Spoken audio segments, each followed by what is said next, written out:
Good afternoon to you. We are now continuing with the Constitution. In the last class, we have seen state executive. We have started governor part 1, and we have seen the conditions of its appointment, term, who appoints, what is the problem in this tenure, 5 years, or during the pleasure of the president. So all these details we have seen in the part 1. Now we will see the powers of the governor. Powers of the governor, as far as powers of the governor is concerned, like President of India, governor of the state also enjoys executive, legislative, ordinance making, financial and judicial powers. But he has no diplomatic, military and emergency powers. So, the point you should remember is, he has no diplomatic powers, he has no military powers, he has no emergency powers. Rest of the powers he has in certain areas more than the president, in certain areas less than the president. Now, first let us see the executive powers of the governor. Number 1, all executive functions of the state are expressed in his name, and such orders and instruments so expressed in the name of the governor are authenticated in the manner laid down in the rules made by the governor. See the same replica of Article 77. For convenient transaction of business of the state, he is to make 2 rules. One is transaction of business rules and the other is allocation of business rules. In addition, he is to make the authentication of orders rules also. So 3 rules he has to make. These also as in the case of president. Now, he appoints the chief minister and on his advice the other ministers. And ministers hold their office during the pleasure of the governor. In Bihar, Madhya Pradesh and Orissa. What are the 3 states? Bihar, Madhya Pradesh and Orissa. There should be a tribal minister appointed by him. You should keep in mind 3 states, Bihar, Madhya Pradesh and Odisha, there should be a tribal minister appointed by him. Then the governor appoints the advocate general and he determines his remuneration. Advocate general holds his office during the pleasure of the governor, the same as attorney general. He also appoints state election commissioner, determines the conditions of service and remuneration. But most important point is that the election commissioner can be removed only by president after following the procedure stipulated for the removal of judges of High Court. So, state election commissioner, even though appointed by him, the removable by only president after following the procedure stipulated for the removal of the High Court judge. Similar is the case with the chairman and members of State Public Service Commission. Though they are appointed by governor, they can be removed by president only after following the procedure stipulated for the removal of High Court judge. These 2 points you should keep in mind because the potential PT question. So we will be under the impression Governor is the appointing authority, so he has the powers to remove. That is a natural presumption.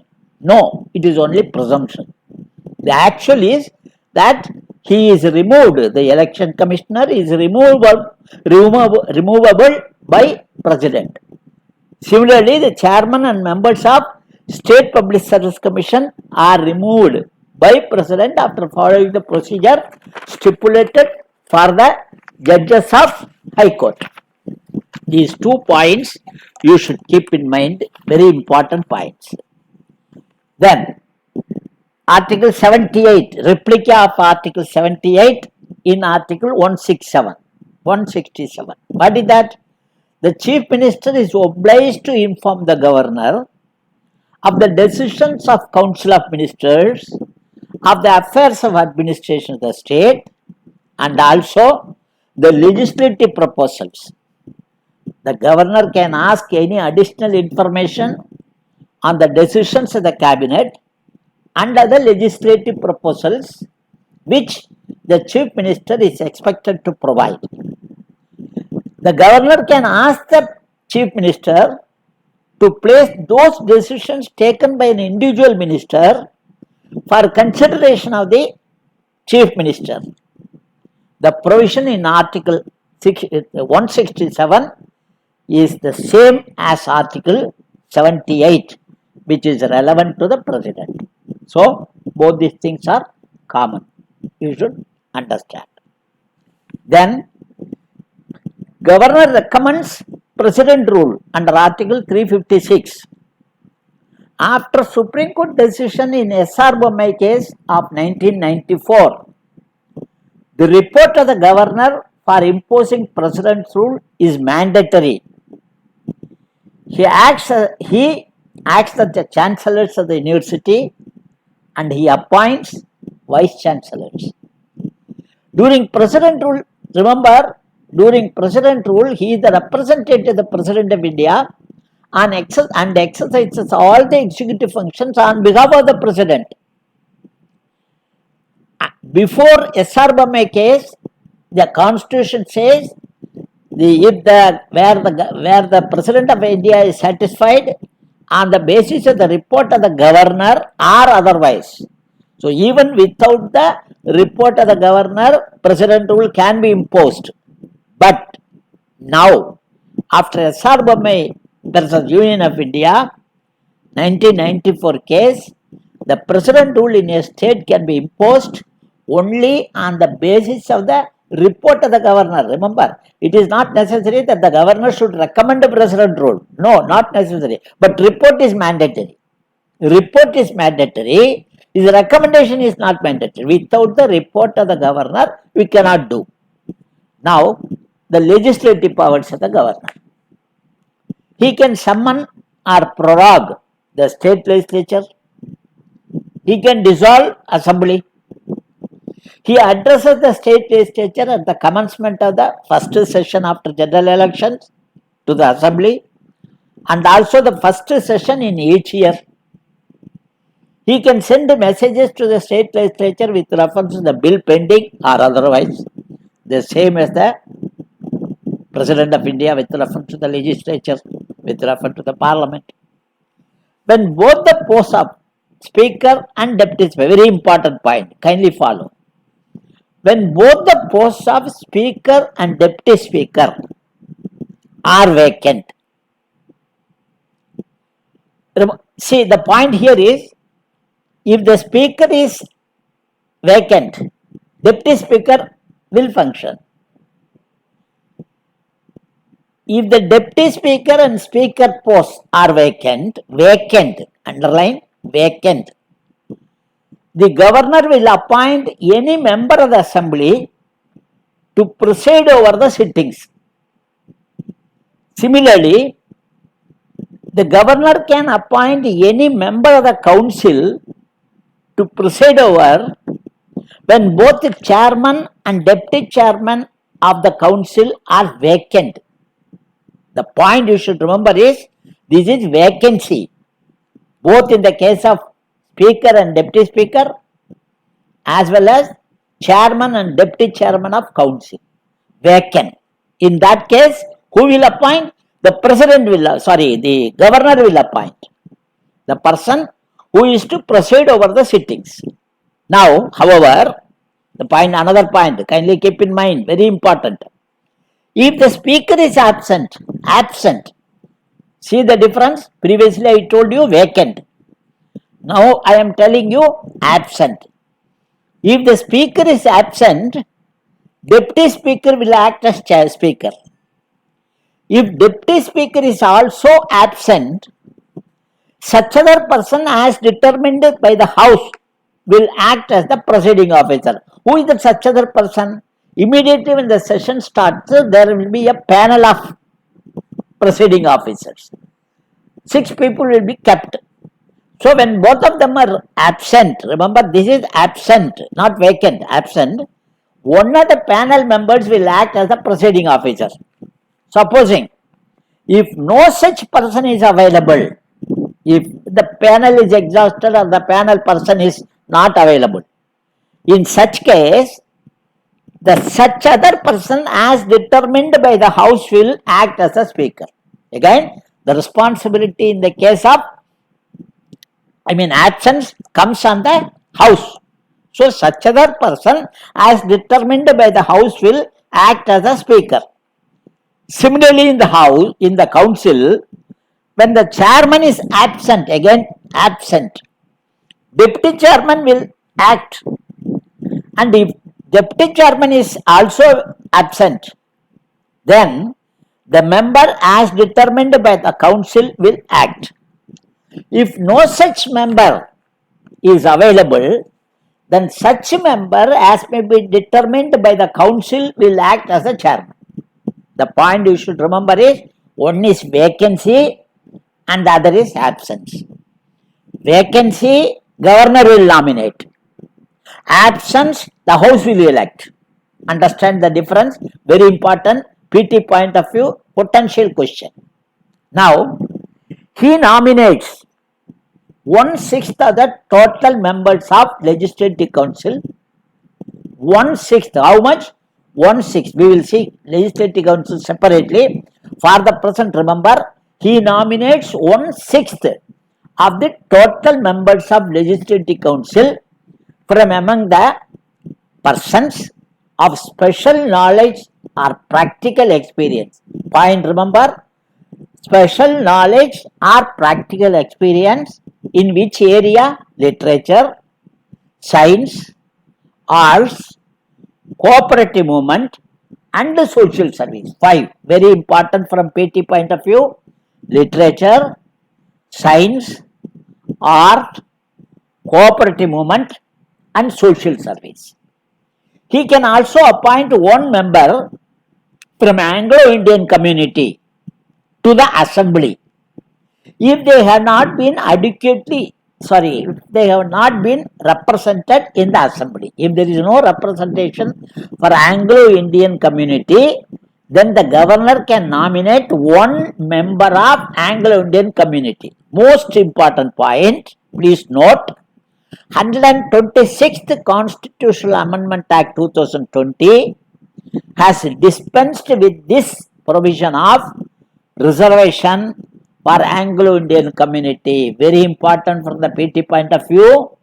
126th Constitutional Amendment Act 2020 has dispensed with the reservation for Anglo-Indian community. Very important from the PT point of view. Then, he decides the question of disqualification of members of the state legislature after consulting election commission.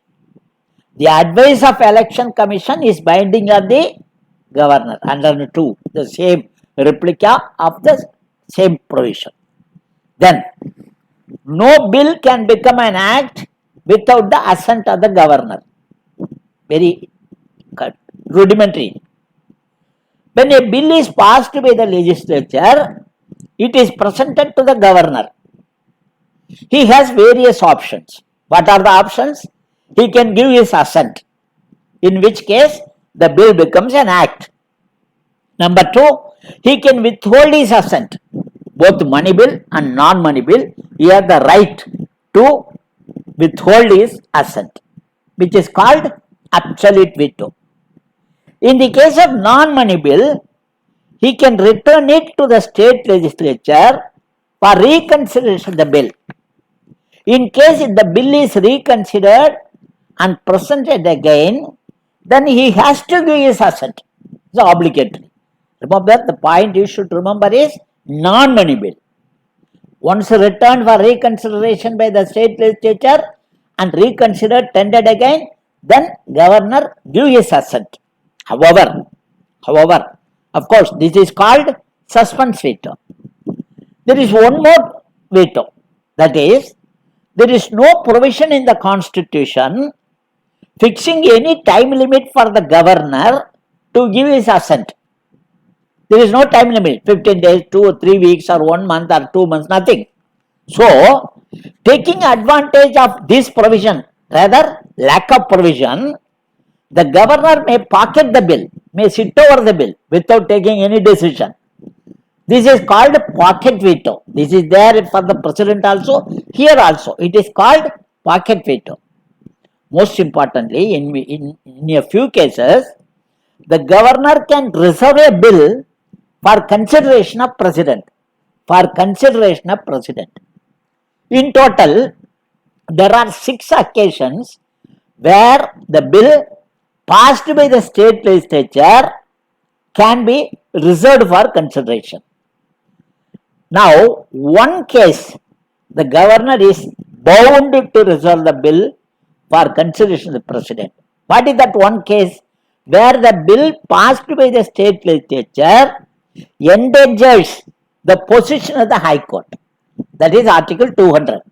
Where the bill passed by the state legislature endangers the position of the High Court, then the governor is mandated to reserve the bill for consideration of the president. Now, there are other cases where the governor can use his discretion. What are the cases? If the bill is against the constitution. What is that against the constitution? Suppose if it is in the concurrent list. If there is already a law on the same subject by the union, then in that case you have to reserve it. Secondly, where the bill relates to directive principles of state policy, where the subject of the bill concerns directive principles of state policy and it is opposed to the principle. Thirdly, if it is of national importance and if it is against the public interest. Fourthly, if it is in conflict with the union policy or if it is in conflict with the union law. Fifthly, compulsory acquisition of property under Article 31A, in which case the Act has to be incorporated in Schedule 9. Then you have to get the consent of the President of India. Now, we are coming to the ordinance making powers, which are very important. This is under Article 213. Governor promulgates the ordinance under Article 213. Remember, what is President ordinance making powers? Article 123. I told you easy to remember. 123. Easy to remember. 123. What is the governor? 213. Very easy.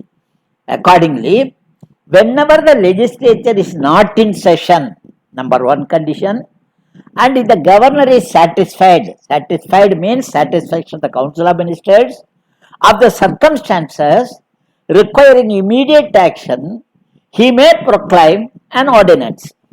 The ordinance has to be approved by the legislature within 6 weeks from the date of reassembly. So, what is the validity of an ordinance? Remember, 6 months and 6 weeks. Why?